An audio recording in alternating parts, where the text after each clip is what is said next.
नमस्कार दोस्तों, आप सबका स्वागत है इस नए वीडियो पर। हमारी एक सीरीज चल रही है 52 वीक्स 52 बुक्स, जिसके थ्रू मेरा उद्देश्य था कि मैं आपको एटलीस्ट 52 बुक्स से इंट्रोड्यूस कराऊं जो कि इन्वेस्टमेंट, ट्रेडिंग या पर्सनल फाइनेंस से जुड़ी हो। हमने शुरुआत तो बहुत अच्छी की थी, लेकिन हमने वो स्पीड बरकरार नहीं रखी। लेकिन हम क्या कर सकते हैं, हमने जहां से छोड़ा था हम वहीं से स्टार्ट करते हैं। बहुत सारे लोगों को हमारी कॉमन स्टॉक और अनकॉमन प्रॉफिट का बुक रिव्यू बहुत पसंद आया है और बहुत सारी डिमांड आई है कि हम इस सीरीज को कंटिन्यू रखें।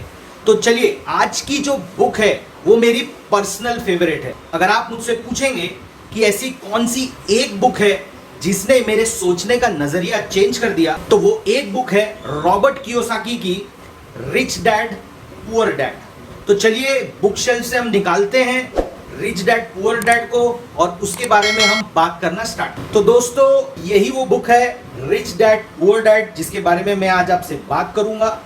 ये बुक आपके सोचने का नजरिया चेंज कर देगी। क्यों चेंज कर देगी? क्योंकि इसके जो ऑथर है मिस्टर रॉबर्ट कियोसाकी, वो एक अमेरिकन बिजनेसमैन है और उन्होंने इस एक चीज पे काम किया कि जो रिच होते हैं वो कैसे सोचते हैं, अपने बच्चों को वो क्या बातें कहते हैं या क्या बातें सिखाते हैं, और जो पुअर माइंडसेट के लोग होते हैं वो अपने बच्चों को क्या पास ऑन करते हैं। तो रॉबर्ट कियोसाकी ने इसे समझाने के लिए एक बहुत ही इंटरेस्टिंग तरीका ढूंढा है। उन्होंने क्या किया है, उन्होंने अपनी लाइफ की एक स्टोरी बताई है जहां पे उनके एक रियल डैड हैं जिन्हें वो पुअर डैड कहते हैं, और उनके एक दोस्त हैं, उनके जो डैड हैं उन्हें वो रिच डैड कहते हैं। वो उन्हें रिच डैड इसलिए कहते हैं क्योंकि उन्होंने एक रिच माइंडसेट उन्हें दिया। जब जब वो अपने फ्रेंड के घर जाते थे और उनसे वो बातें करते थे, तो जो बातें रिच डैड उन्हें बताया करते थे वो कंप्लीटली ऑपोजिट होती थी जो उनके पुअर डैड बताते थे।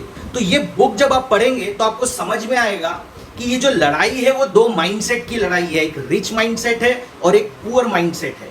तो जब रॉबर्ट अपने घर में देखते थे तो उनके जो फादर हैं उन्हें वो एक चीज कहते थे कि रॉबर्ट, आप ये अफोर्ड नहीं कर सकते हो, ये महंगा है, ये आपके लायक नहीं है। इसके अगेंस्ट में जब रिच डैड उनसे बात करते थे तो रिच डैड उन्हें समझाते थे कि कभी आप ये मत कहो कि मैं इसे अफोर्ड नहीं कर सकता हूं। आप हमेशा ये सोचो कि आप इसे अफोर्ड कैसे कर सकते हो। जब आप इस तरीके से सोचते हो तो आपका माइंड नकारात्मक न होके सकारात्मक होता है, यानी नेगेटिविटी नहीं होती, आप पॉजिटिवली सोचते हो और आपके जो एक्शंस होते हैं, जो आप अपने काम करते हो, वो सारा का सारा कॉन्सेंट्रेटेड होता है कि कैसे मैं उस चीज को पा सकता हूं। ये एक छोटा सा उदाहरण है रिच माइंडसेट और पुअर माइंडसेट। एक और मैं उदाहरण आपको देता हूं जो उन्होंने इस बुक में दिया है। जब पुअर डैड बात करते थे तो उनका कहना होता था कि आप पढ़ाई कीजिए, जिंदगी भर आप पढ़ाई कीजिए, पढ़ाई करने के बाद में आप एक सेफ और सिक्योर जॉब ले लीजिए और 60 साल की उम्र में आप रिटायर कीजिए और गवर्नमेंट के भरोसे बैठिए कि गवर्नमेंट अब आपके बुढ़ापे में, आप क्योंकि आपने 60 साल तक काम किया है तो गवर्नमेंट की जिम्मेदारी है आपकी देखभाल करना आपके पोस्ट रिटायरमेंट ईयर्स पे। इसके अगेंस्ट जो रिच डैड हैं वो कहते थे कि आप पढ़ाई कीजिए, लेकिन पढ़ाई इसलिए नहीं कीजिए कि आपको एक जॉब चाहिए जो कि सेफ एंड सिक्योर हो। उनका कहना होता था कि जब आप पढ़ाई कर रहे हैं तो आप स्किल्स डेवलप कीजिए। अगर आपको लगता है कि आपको कहीं काम करना है, कोई काम सीखने के लिए, तो सीखिए, लेकिन ये आपकी जिंदगी का अंत नहीं होना चाहिए। आपको ये सोचना चाहिए कि जो स्किल्स आपने डेवलप की है, जो वर्क एक्सपीरियंस आपने लिया है, क्या आप उससे खुद के लिए स्वयं पैसा कमा सकते हो? क्योंकि याद रखिए, जब आप जॉब करते हैं तो आप अपने समय गिरवी रख रहे हैं अपने एम्प्लॉयर के पास। एम्प्लॉयर को जितना लगेगा वो आपको उतना सैलरी देगा। तो अगर आप अपना खुद का व्यवसाय करते हैं या खुद का बिजनेस करते हैं या खुद का प्रोफेशन अपनाते हैं तो वहां पे क्या हो रहा है, पैसे आप कमा रहे हैं, स्किल्स आपकी है। तो देखिए, दो माइंडसेट कितने डिफरेंट हुए। एक कि आपको पढ़ाई करनी है। क्यों पढ़ाई करनी है? क्योंकि आपको एक सेफ एंड सिक्योर जॉब चाहिए, जिंदगी भर आपको वही जॉब करना है, आपकी एक बैंड बंद चुकी है, 60 साल में आपको रिटायर करना है और आपको गवर्नमेंट के भरोसे बैठना है। दूसरा माइंडसेट ये कह रहा है कि जो आप पढ़ाई कर रहे हैं, जो आप मेहनत कर रहे हैं, जिस लगन से जो भी आप काम कर रहे हैं, उसमें आप स्किल्स डेवलप कीजिए, वर्क एक्सपीरियंस लीजिए और अपने पैसे खुद बनाएं। ये एक बहुत ही पावरफुल थॉट है।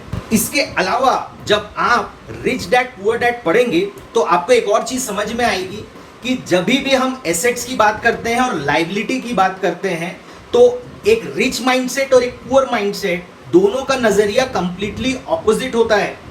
अगर आप नया नया काम करना स्टार्ट किए हैं, पैसे कमाना स्टार्ट किए हैं और आपने अपनी एक कार खरीदी है जो कि लोन पर है, सो बहुत लोग आपको कॉन्ग्रेचुलेट करेंगे कि भाई वाह आपने तो कार खरीद ली। लेकिन अब आप समझिए आप कर क्या रहे हैं, ये क्या आपका एसेट है या ये आपकी लाइबिलिटी है। तो बहुत सारे लोग कहेंगे आपको कि भैया आपने तो कार खरीदी है तो ये तो आपकी एसेट है। एसेट क्या होता है? एसेट वो होता है जो अगर पड़ा भी हुआ है तो धीरे धीरे उसकी वैल्यू बढ़नी चाहिए और जब तक आप उसे बेच नहीं रहे हैं तब तक उसका काम होता है कि आपके पॉकेट में पैसा डाले। यानी कि एसेट वो हुआ जो आपके पॉकेट में पैसा डालता है और लाइबिलिटी क्या हुई? जो आपके पॉकेट से पैसे बाहर लेकर जाती है। तो अगर आपने एक ऐसी चीज खरीदी है जिस चीज को खरीदने के बाद आपके पास पैसे आएंगे तो वो एसेट है, और अगर आपने एक ऐसी चीज खरीदी है जिसको खरीदने के बाद आपको उसको मेंटेन करने के लिए या उसकी पेमेंट करने के लिए लगातार पैसे वापस देने पड़े, वो आपकी लाइबिलिटी हुई। मैं एक लोन पे कार खरीद रहा हूं, मैं पहले ईएमआई पे कर रहा हूं, तो अगर आपने 4.5 लाख रुपए की कार खरीदी है तो आप तकरीबन 6 लाख रुपए पे करेंगे। तो 4.5 लाख की कार नहीं, 6 लाख की कार है, हर महीने आपकी ईएमआई जाएगी। लेकिन अगर आप 5 साल बाद उसी कार को बेचने की कोशिश करेंगे तो आपको 6 लाख रुपए नहीं मिलेंगे, शायद उसका 10% ही मिले। तो ये एसेट नहीं हुआ।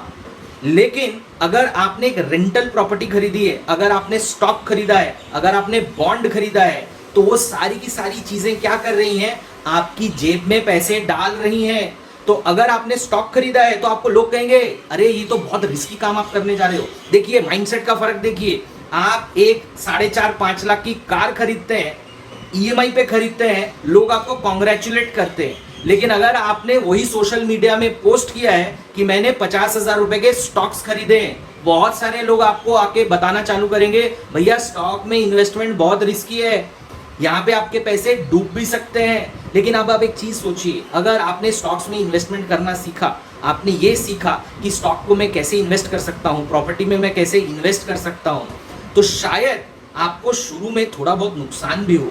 लेकिन अगर आपने इस चीज को सीख लिया, इस स्किल को डेवलप कर लिया, उसके बाद आपको किसी के ऊपर भरोसे नहीं बैठना है, आपकी इनकम आप खुद तय करेंगे। तो देखिए ये माइंडसेट का फर्क है। बहुत सारे लोग, मैं आपको एक और एग्जांपल देता हूँ, बहुत सारे लोग जब अपना खुद का घर खरीदने की कोशिश करते हैं तो वो क्या करते हैं, जितनी उनकी सीमा है वो उससे भी ज्यादा ऊपर जाकर घर खरीदने की कोशिश करते हैं।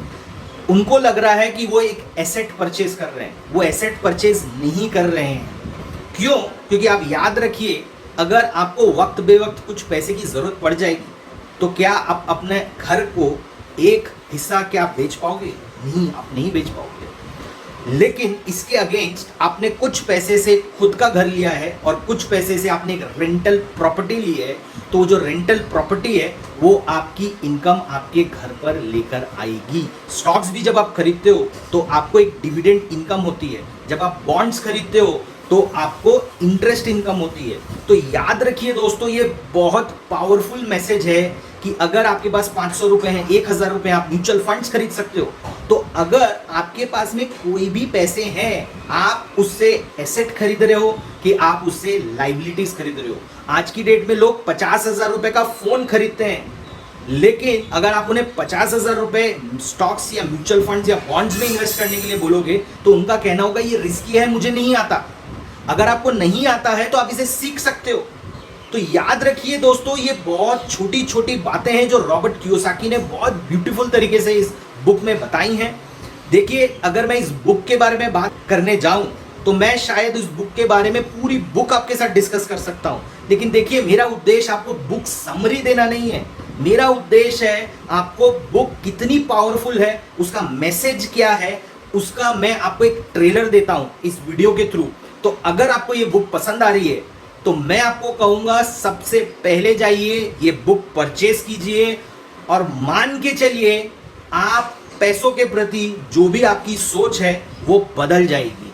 बुक बहुत ही पावरफुल है, मैसेज बहुत ही पावरफुल है। और बहुत ही इजी तरीके से रॉबर्ट कियोसाकी ने इसे समझाया है। तो दोस्तों, अगर आपको ये वीडियो पसंद आया हो तो प्लीज इस चैनल को लाइक और सब्सक्राइब जरूर कीजिए और मुझे मैसेज बॉक्स पर कमेंट करके बताइए कि आप नेक्स्ट बुक कौन सी चाहते हो जिसके बारे में आप जानना चाहते हो।